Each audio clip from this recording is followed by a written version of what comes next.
Marah sudah. Nah, sahabat Nabi itu langsung mati di tempat, diracun. Kemudian Bang Mamat sudah mengunyah berkali-kali itu daging. Dia sudah tahu itu racun, dan racun itu yang mematikan dia beberapa waktu kemudian. Saifuddin Ibrahim kembali menebar fitnah yang sangat keji, yaitu menuduh Nabi Muhammad Shallallahu Alaihi Wasallam mati diracun. Dikatakan tadi meninggal beberapa waktu kemudian, itu salah besar, tetapi adalah 4 tahun kemudian. Logikanya ketika hari ini kita makan daging dan keracunan, maka setidaknya langsung mati hari ini atau nanti malam atau besok. Lah ini 4 tahun. Nah, jadi fitnah basi sangat keji dari Saifuddin Ibrahim ini hanyalah omong kosong belaka.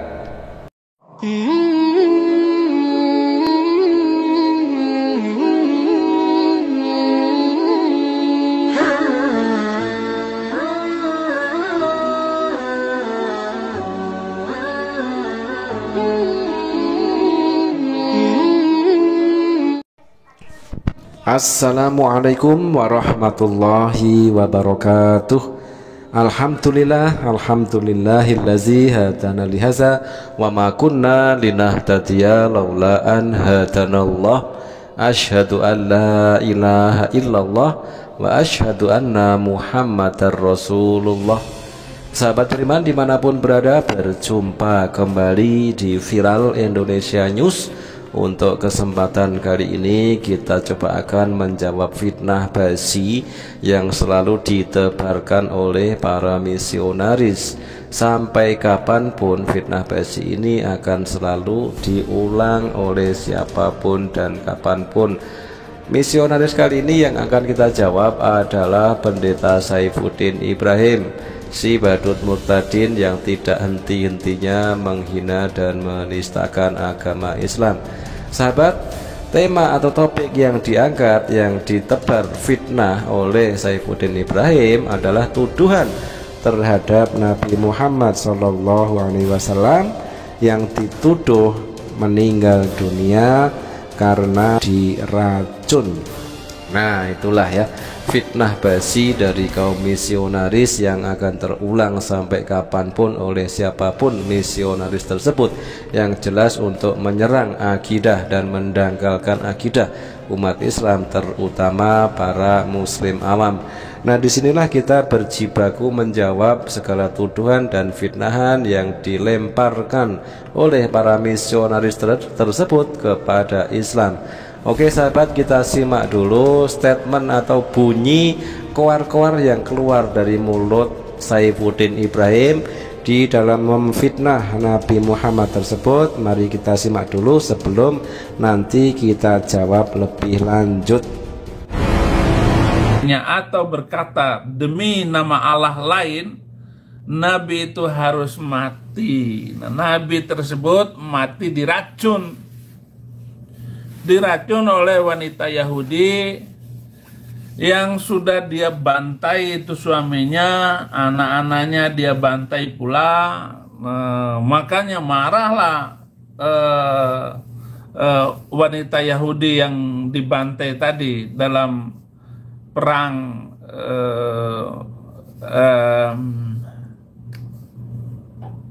membantai orang Yahudi itu. Habis sudah, marah sudah. Nah, sahabat Nabi itu langsung mati di tempat, diracun.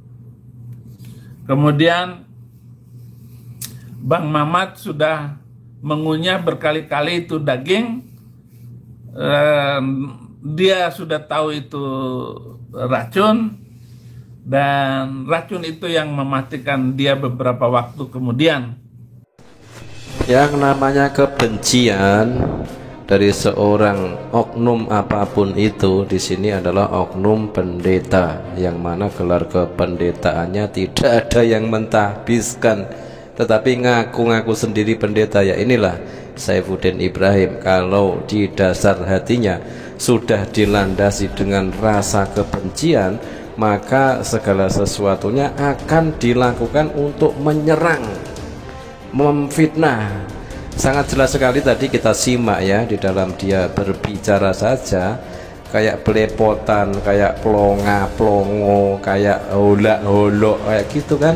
Itu tandanya si Saifuddin Ibrahim ini lagi ngarang cerita yang direkayasa.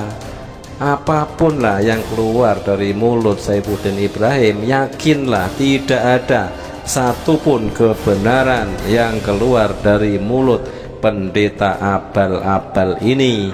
Oke sahabat, langsung saja kita skakmat ya tuduhan dan fitnahan terhadap Nabi Muhammad Sallallahu Alaihi Wasallam yang dituduh oleh Saifuddin Ibrahim mati diracun. Dan kita akan tunjukkan bukti kebohongan dan penipuan dari pendeta Saifuddin Ibrahim. Mari kita simak penjelasannya. Oke sahabat, mari kita sejenak simak ya penjabaran yang sangat gamblang ini dan sangat jelas, terkhusus untuk saudara kita muslim ya, agar jangan termakan fitnah-fitnah murahan seperti yang dilakukan oleh pendeta abal-abal Saifuddin Ibrahim. Oke sahabat, kita coba akan jawab tuduhannya ya. Bismillahirrahmanirrahim. Nah, berdasarkan ayat, ini ada ayat ya yang dituduhkan kepada Nabi Muhammad itu, para misionaris tersebut ternyata juga mencatut ayat. Jadi berdasarkan ayat di dalam Quran surah ke-69 ayat 41, mereka para misionaris penghujat itu memfitnah dan menuduh Nabi Muhammad adalah nabi palsu karena mati diracun. Nah, itulah tuduhan keji mereka ya. Di dalam Quran surah 69 ayat 41 sampai ayat 47. Ya, kita bacakan Quran surah 69 ayat 41 berbunyi, dan Al-Quran itu bukanlah perkataan seorang penyair, sedikit sekali kamu beriman kepadanya. Yang ayat 42, dan bukan pula perkataan tukang tenung, sedikit sekali kamu mengambil pelajaran daripadanya. Ayat selanjutnya, ia adalah wahyu yang diturunkan dari Tuhan semesta alam. Ayat 44-nya, seandainya dia atau Nabi Muhammad SAW mengadakan sebagian perkataan atas nama kami, niscaya benar-benar kami pegang dia pada tangan kanannya, kemudian benar-benar kami potong urat tali jantungnya, maka sekali-kali tidak ada seorang pun dari kamu yang dapat menghalangi kami dari pemotongan urat nadi itu. Nah, itulah ayat yang sering digunakan oleh para misionaris di dalam memfitnah Nabi Muhammad meninggal karena diracun. Dan tuduhan selanjutnya itu juga berdasarkan hadis ya. Hadis di volume 5 book 59 number 713, narated Ibnu Abbas.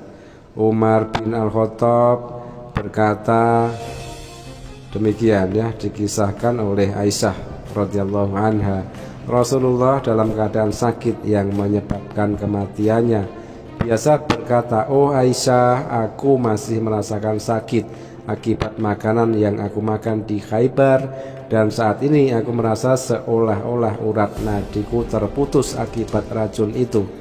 Nah sahabat, benarkah Rasulullah Shallallahu Alaihi Wasallam meninggal akibat diracun oleh wanita Yahudi seperti hadis di atas? Oke, mari kita bahas bersama-sama ya mengenai riwayat perang Khaybar terlebih dahulu dan wanita Yahudi yang mencoba meracun Nabi Muhammad SAW. Mengenai perang Khaybar, dari Anas bin Malik radhiyallahu an, katanya Rasulullah SAW memasuki Khaybar pagi hari. Waktu itu mereka keluar ke lapangan. Setelah mereka melihat beliau, mereka berkata, Muhammad dan tentara. Lalu mereka segera menempati benteng mereka. Nabi Muhammad SAW mengangkat kedua belah tangannya dan berdoa, Allahu Akbar, hancurlah Khaybar. Bila kami duduki lapangan suatu kaum, maka amat buruk pagi hari orang yang diberi peringatan tetapi tidak menurut. Hadis Bukhari 1550. Selanjutnya dari Abu Hurairah radhiyallahu an, katanya setelah Khaibar diduduki ada orang yang menghadiahkan daging kambing yang beracun kepada Nabi Muhammad sallallahu alaihi wasallam. Lalu beliau bersabda, Rasulullah sallallahu alaihi wasallam, saya hendak bertanya kepadamu tentang satu hal. Adakah kamu mau memberikan keterangan yang sebenarnya kepada saya? Mereka menjawab iya. Tetapi Nabi Muhammad SAW bertanya kepada mereka lagi, siapa ayahmu? Mereka itu menjawab, si Anu. Lalu beliau bersabda, kamu dusta, akan tetapi ayah kamu si Anu. Mereka itu benar, benar Tuan. Lalu beliau bertanya lagi, adakah kamu mau menjawab dengan benar kepada saya tentang sesuatu yang saya tanyakan? Mereka berkata, ya hai Abu Qasim, sekiranya kami berdusta, Tuhan ketahui dusta kami sebagaimana Tuhan ketahui tentang ayah kami. Beliau menanyakan kepada mereka, siapa ahli neraka? Mereka itu menjawab, kami berada di dalamnya dalam masa yang singkat, kemudian kamu gantikan kami di dalamnya. Lalu Nabi Muhammad SAW bersabda, kamu akan tetap disiksa dalam neraka itu. Demi Allah, kami tidak akan pernah menggantikan kamu di dalam neraka itu. Kemudian beliau bersabda lagi, adakah kamu mau menjawab dengan benar kepada saya tentang sesuatu yang saya tanyakan? Mereka menjawab, ya hai Abu Qasim. Beliau bertanya, adakah kamu isikan racun dalam daging kambing ini? Jawab mereka, iya. Nah inilah sahabat ya, jawab mereka iya. Lalu beliau bertanya lagi, apakah yang mendorong kamu berbuat demikian? Mereka menjawab, maksud kami ialah kalau sekiranya Tuhan seorang pendusta, kami akan senang. Dan kalau sekiranya Tuhan seorang nabi, racun itu tidak akan membahayakan Tuhan. Nah itulah isi hadis Bukhari nomor 1412. Dan pembuktian yang nomor 2 adalah bahwa Rasulullah SAW tidak wafat karena terkena racun adalah ini saya bacakan di perang Khaibar. Itu terjadi ya pada tahun 620 Masehi atau tahun ke-7 Hijriah, dan pada bulan Februari tahun 629 Masehi atau Zulqa'dah tahun 7 Hijriah, Nabi dan kaum muslimin melaksanakan Umratul Qadha. Setelah perang Khaibar dapat ditaklukkan, Rasulullah SAW menikah dengan Syafiyah binti Huyali bin Al-Akhtab. Pada tahun yang sama, bulan Januari tahun 630 Masehi atau Ramadan tahun 8 Hijriah, Nabi Muhammad pun masih sehat walafiat. Beliau membuka kota Makkah dan menghancurkan semua berhala-berhala yang ada di sekitar Ka'bah. Peristiwa ini dikenal dengan Fathul Makkah. Jadi 4 tahun dari peristiwa Khaibar, Rasulullah SAW masih hidup, dan pada bulan Maret 632 Masehi atau tepatnya Zulhijjah tahun 10 Hijriah, Rasulullah melaksanakan haji wada bersama-sama dengan kira-kira 114.000 orang kaum muslimin untuk menunaikan ibadah haji. Pada bulan Mei tahun 632 Masehi atau bulan Safar tahun 11 Hijriah, Rasulullah menyiapkan tentara Usamah untuk pergi ke negeri Syam. Pada tanggal 7 Juni 632 Masehi atau pada hari Senin tanggal 12 Rabiul Awal bertepatan dengan hari kelahiran beliau, Nabi Muhammad SAW pun wafat. Jadi meninggalnya Rasulullah SAW, sebelum beliau wafat, Rasulullah tetap melaksanakan dakwah. Dari Aisyah radhiyallahu anha katanya, ketika sakit Nabi bertambah berat, beliau meminta kepada semua istri beliau supaya ia diizinkan selama sakit ia dirawat di rumahku, dan mereka semua mengizinkannya. Lalu Nabi pergi ke rumah Aisyah dipapah oleh 2 orang laki-laki, sedangkan kedua belah kaki beliau terjejah menggaris tanah di antara kedua orang laki-laki tersebut, yaitu Abbas dan seorang lagi. Kata Ubaidillah, cerita Aisyah itu kuceritakan kepada Abbas. Lalu ia menanyakan kepadaku, tahukah engkau siapa laki-laki yang seorang itu? Jawabku, tidak. Katanya, dia adalah Ali. Selanjutnya Aisyah menceritakan juga bahwa setelah Nabi Muhammad SAW berada di rumahnya, sedangkan sakit Nabi Muhammad bertambah keras juga, maka beliau bersabda, siramkanlah kepadaku 7 girbak air yang masih utuh. Mudah-mudahan aku segera dapat melaksanakan dakwah kembali kepada orang banyak. Lalu Nabi didudukkan ke dalam sebuah bak mandi terbuat dari kuningan kepunyaan Hafsah atau istri Nabi. Kemudian beliau kami sirami dengan air yang disuruhkan Nabi sampai beliau memberi isyarat kepada kami sudah cukup. Sesudah itu beliau pergi ke masjid menemui jamaah. Itu di dalam hadis riwayat Bukhari nomor 135. Justru orang yang tewas dibunuh akibat dusta yang diucapkan dan karena ajarannya yang dilakukan terjadi pada Paulus dan bukan pada Rasulullah SAW. Ada di dalam Amsal 19 nomor 5, saksi dusta tidak akan luput dari hukuman. Orang yang menyembur-nyemburkan kebohongan tidak akan terhindar. Simak juga ya kematian-kematian tragis orang-orang yang dianggap suci di dalam kekristenan, yaitu Paulus dari Tarsus. Ya, bagaimana beliau itu meninggal ya. Matius bagaimana matinya ya, tewas disiksa dan dibunuh dengan pedang. Markus tewas setelah badai yang diseret, hidup-hidup dengan kuda melalui jalan yang penuh batu hingga menjelang ajalnya. Lukas mati digantung di Yunani. Yohanes direbus, lebih tepatnya digoreng dengan minyak goreng mendidih di Roma. Thomas mati ditusuk oleh tombak di India. Jadi Islam terbukti benar dan tidak ada kebohongan di dalam Islam. Jadi benar Nabi Muhammad sallallahu alaihi wasallam adalah Rasul terakhir yang diutus oleh Allah Subhanahu wa ta'ala.